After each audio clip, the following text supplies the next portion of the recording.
नमस्कार, मैं हूं रंजीत झा और आप देख रहे हैं दी समाचार एक्सप्रेस।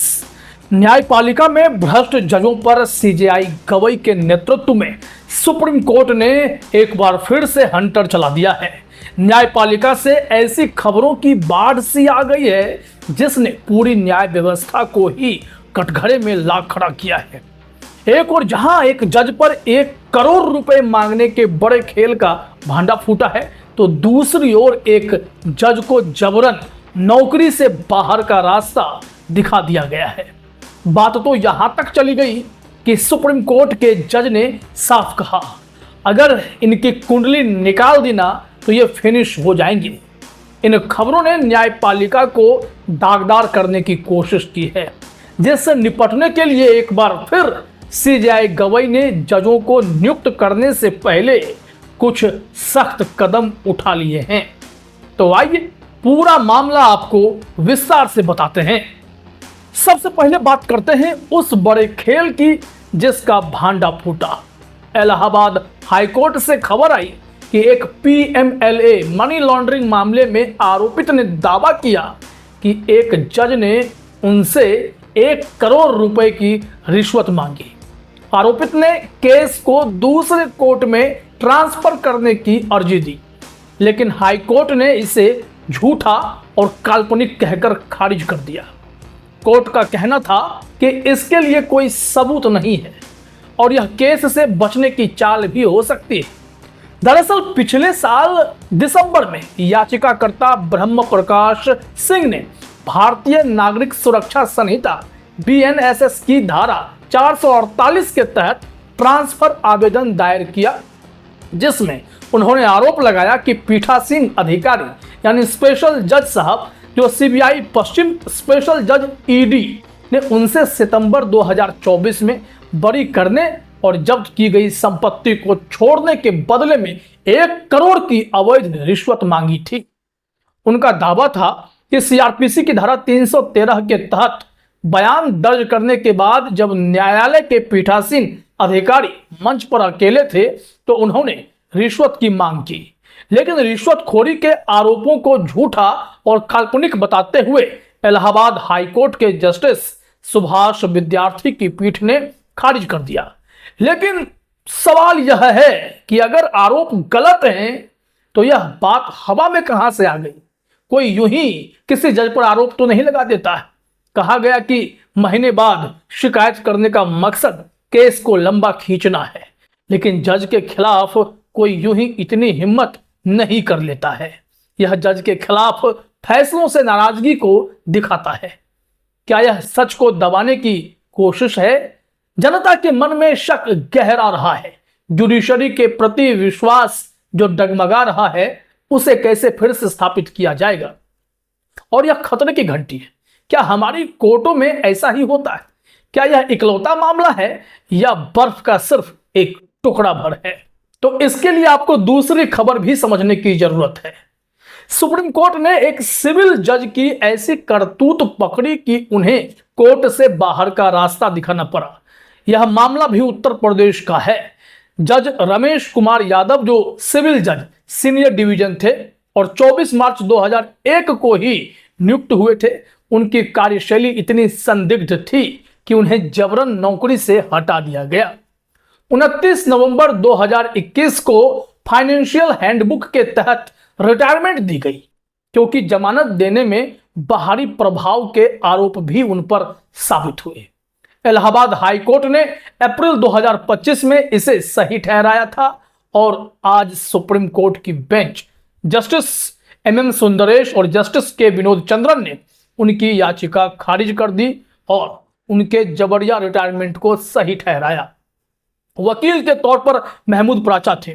उन्होंने दलील दी कि रमेश यादव का रिकॉर्ड तो बढ़िया है और कोई सबूत भी नहीं है, लेकिन जस्टिस सुंदरेश ने रिपोर्ट देखते ही उनके भी होश उड़ा दिए।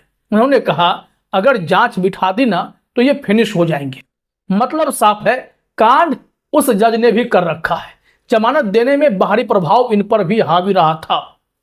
जस्टिस सुंदरेश ने तीखे लहजे में कहा, शुक्र मनाओ कि हम गोल्डन हैंडशेक दे रहे हैं ताकि वह जज शर्मिंदगी से बच जाए, वरना हमें ऐसे मामलों से निपटना बखूबी आता है, इसलिए होशियार रहो।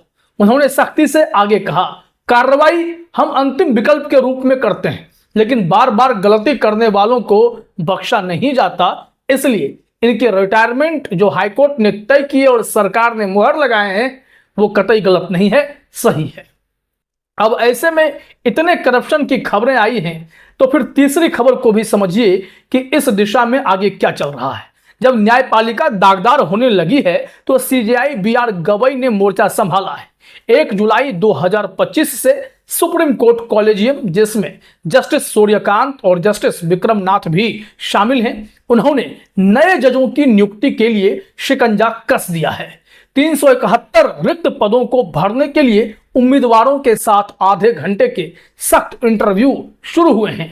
यह कदम जस्टिस यशवंत वर्मा मामले, जहां उनके घर से नकदी बरामद हुई, उसके बाद उठाया गया है। पहले राज्य सरकारों और खुफिया ब्यूरो पर भरोसा था, उनकी रिपोर्ट पर आगे काम हो जाता था, लेकिन अब सुप्रीम कोर्ट ने तय किया है कि पहले कैंडिडेट से सीधे मुलाकात करेंगे, उनसे बात करेंगे, इंटरव्यू करेंगे, प्रक्रिया पारदर्शी होगी। लोग मांग कर रहे हैं कि इंटरव्यू रिकॉर्ड हो और सार्वजनिक हो। क्या सीजेआई गवई इस भरोसे को बहाल कर पाएंगे? बड़ा सवाल है, क्योंकि जुडिशरी से करोड़ों अरबों लोगों की आस्था जुड़ी रहती है और कई ऐसे जज हैं जो करप्शन में एक्सपोज हुए, तो अब पारदर्शिता की जरूरत है। यह कोई नई बात नहीं है, इससे पहले भी कई जज और रजिस्ट्रार पर रिश्वत के आरोप लग रहे हैं। हाईकोर्ट से लेकर लोअर कोर्ट तक के जज भ्रष्टाचार में डूबे नजर आए।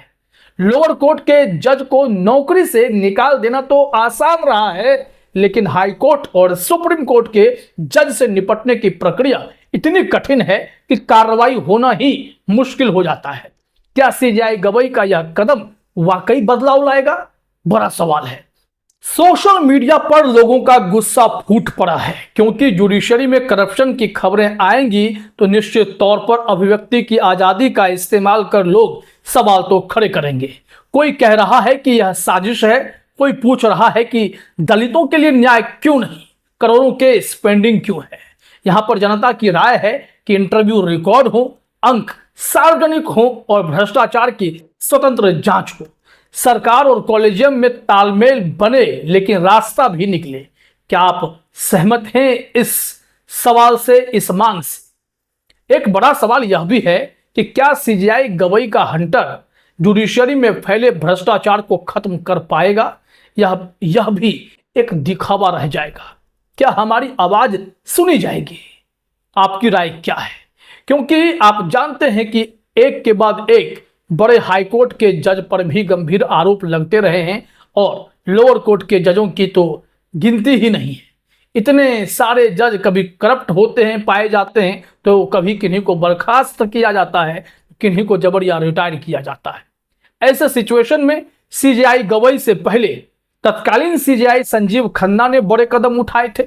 उन्होंने ही भतीजावाद को जुडिशरी में खत्म करने के लिए कहा था कि फर्स्ट जनरेशन जज को ही मौका मिलेगा, जिनके चाचा ताऊ पापा पहले से जुडिशरी में जज बने बैठे हैं, उन्हें कॉलेजियम सिस्टम के तहत कोई छूट नहीं मिलने जा रही है, मतलब उन्हें जुडिशियल सर्विसेज के तहत आना चाहिए।